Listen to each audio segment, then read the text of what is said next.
എന്താ ഇവിടെ ഒരു കോള്? അത് ഫോൺ പൊക്കി പിടിച്ച് നടക്കുന്ന എല്ലാവരും ഓൺലൈൻ മീഡിയക്കാരല്ല. നിങ്ങളോട് ആരാ ഇതൊക്കെ പറഞ്ഞു തന്നത്? അവരെ എങ്ങോട്ട് വിളിക്കേ, കൂട്ടിരുന്ന് ചോദിക്കാം.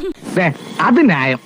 ഒന്ന്, ഈ സലീം കുമാറിന്റെ മരണാനന്തര ചടങ്ങിൽ സംഭവിച്ചൊരു കാര്യം എന്ന് പറയുന്നത് എല്ലാവരും ഓൺലൈൻ മീഡിയക്കാരെ തലക്കടിക്കുന്നുണ്ട്. എന്ത് ചെയ്തിട്ട് ഫലമില്ലേ? ചപ്പന്നുള്ള വിളിയാ ബാക്കി. കോയിന്നുംകുട്ടി, നീ നന്നാവില്ല. അത് താൻ പറഞ്ഞിട്ട് വേണോ ഞാൻ അറിയാൻ? ഇതില് മുഖ്യമന്ത്രി വി ഡി സതീശന് മാല ഇട്ട് കൊടുത്തത് ഓൺലൈൻ മീഡിയക്കാരനാണ്. കിട്ടി. ദിലീപേട്ടൻ വന്നപ്പോ സെൽഫി എടുത്ത ഓൺലൈൻ മീഡിയക്കാരനാണോ? മകൻ ചന്തു ദേഷ്യപ്പെട്ട് പറയുന്ന ഓൺലൈൻ മീഡിയക്കാരനോടാണോ? ഞാൻ എന്ത് തെറ്റാണ് ചെയ്തത്? നിങ്ങൾ പറ. ഇത്രയും കാലം നിങ്ങൾക്ക് വേണ്ടിയല്ലേ ഞാൻ ജീവിച്ചത്?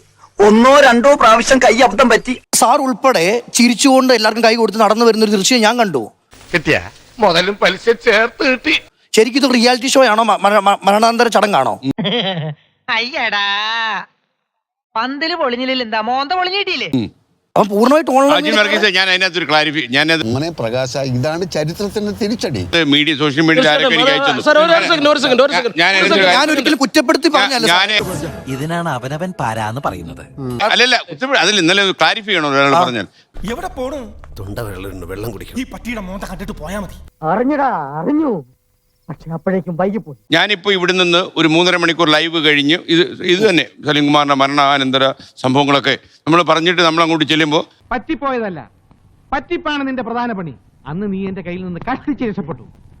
പക്ഷെ ഈ കൊടൈക്കനാലിൽ വെച്ച് ഇങ്ങനെ ഒരു കണ്ടുമുട്ടൽ നീ പ്രതീക്ഷിച്ചിട്ടുണ്ടാവില്ല. പരിചയമുള്ള ഒരാൾ എന്നോട് കാണിക്കും, നമ്മളിങ്ങനെ കാണിക്കും. അപ്പൊ എന്റെ അച്ഛൻ മരിച്ചു കിടന്ന ആൾ വന്നപ്പോഴും ഞാൻ കൈ കാണിച്ചിട്ടുണ്ട്. പുല്ല് നല്ല ഫോമിൽ വന്നതായിരുന്നു. പക്ഷെ സാർ, അല്ല, എസ്കേന്റെ ആ ചിരിയാണ് അവർക്ക് വേണ്ടത്. നിനക്കിത് വേണം? നീ എന്റെ മുമ്പിൽ കിടന്ന് വിലസിയില്ലേ? എന്തൊക്കെയാ നീ പറഞ്ഞത്? ചീറ്റിപ്പോയി.